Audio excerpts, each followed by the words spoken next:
Hey hello everyone, hope you are doing great. গতকাল আমরা গিয়েছিলাম হচ্ছে দেখে আসতে যে আসলে আমার মামা বাড়ির কী অবস্থা। এদিকে অনেক সুন্দর জল উঠছে মানে বিলের মধ্যে, আর হচ্ছে বেশ সুন্দর হচ্ছে পদ্ম ফুল ফুটছে। তো আজকে এখন বাজে কটা 4টা, এখন আমরা যাচ্ছি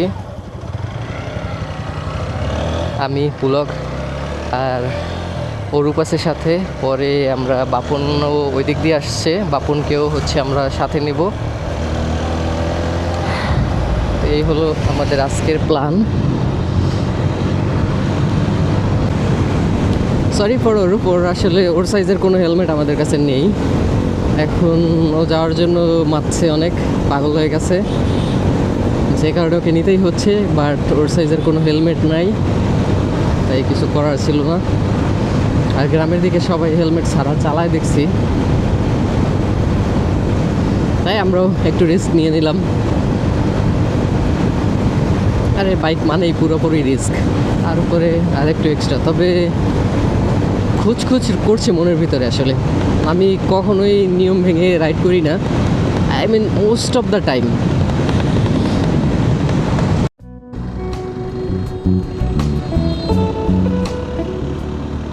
সামনের এই ব্রিজটি আমাদের এলাকার খুবই বিখ্যাত একটি ব্রিজ। এটিকে চেনে না এমন লোক আমাদের এলাকায় খুঁজে পাওয়া যাবে না। আর ব্রিজের উপর আকাশে যখন এমন সুন্দর মেঘের খেলা চলে, তখন আমাদের জার্নিটাও কয়েক গুণ আনন্দময় হয়ে ওঠে।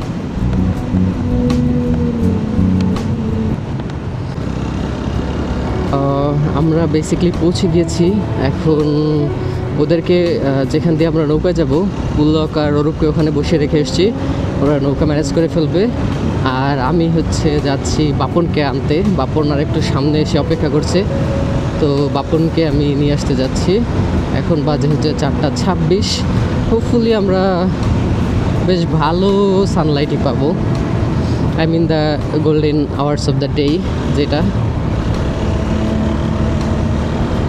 তো বাপন এখান থেকে প্রায় 3-4 কিলোমিটার দূরে অপেক্ষা করছে। আমি একটানে গিয়ে বাপনকে নিয়ে আসবো। That's it. এই যে কাকা নাকি,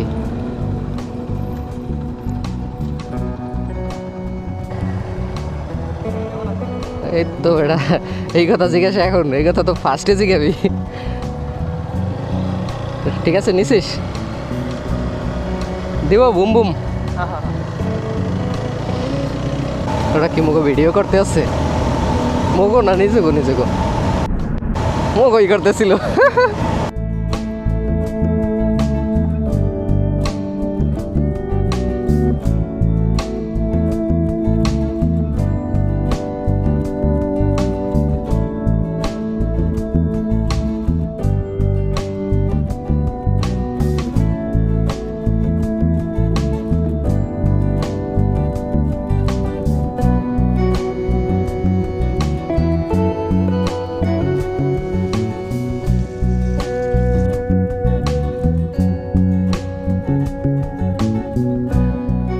পুলকের কষ্ট হয়ে গিয়েছিল, তাই পুলক কষ্টের কাজটা এবারে আমাকে ট্রান্সফার করে নিজে ফ্রি হয়ে গেল।